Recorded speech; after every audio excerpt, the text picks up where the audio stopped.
Moving on here to our Seawolves, who moved to 2-0 on the season for only the second time in franchise history. The last time they did so was last season when they began the year 3-0.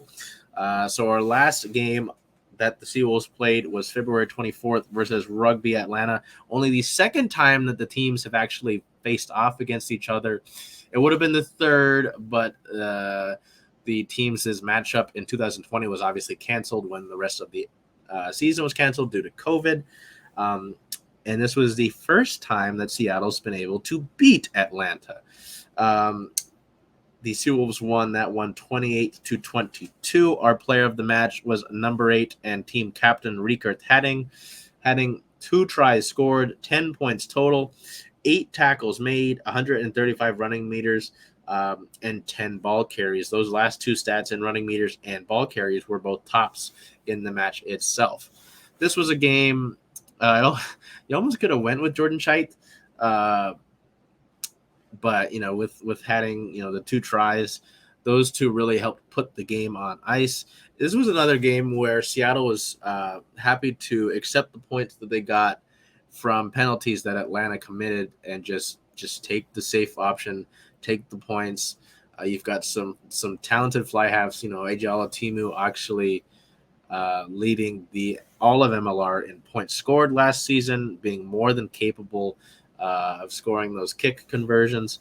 But Chait coming in, he had an 11 kick streak going on, 11 kicks in a row that he had made. 6 last week, I believe it was, in week 1. And then in this week, he continued it, and it was like, all right. But then he had a penalty goal kick, and he missed that a little bit wide.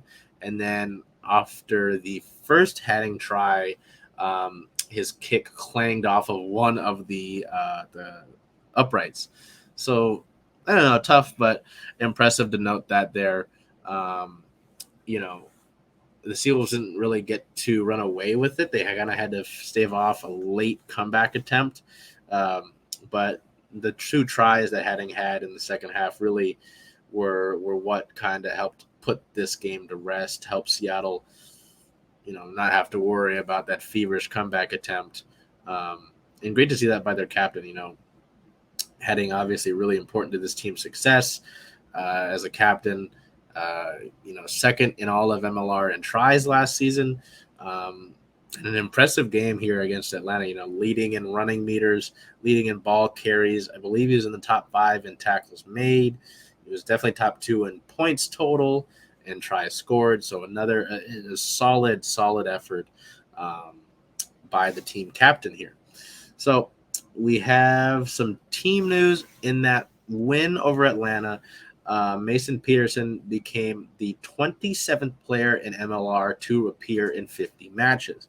As a senior club player, Peterson has played for the Belmont Shore, the San Diego Breakers, the Austin Huns, the Vancouver Rowing Club, and the Austin Gilgronis. Austin does not exist anymore. So far in Peterson's MLR career, he scored 5 tries, made 187 ball carries, has 1,078 meters run, 263 tackles, and 503 ruck arrivals. So congratulations to Peterson there. He had, I believe it was like 60, where were we? 50 matches. He was around 47 or so. So that was pretty cool.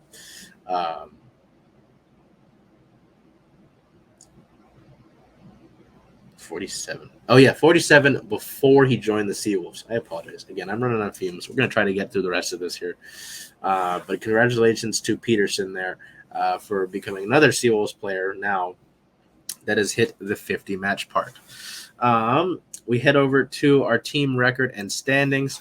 Seattle is 2-0 for the second time in franchise history. They are 3rd in the Western Conference and 3rd of all of USMLR. Their next match is March 3rd at the Dallas Jackals. So they head on the road for the first time this season with a kickoff time start of 5:05 p.m. Pacific.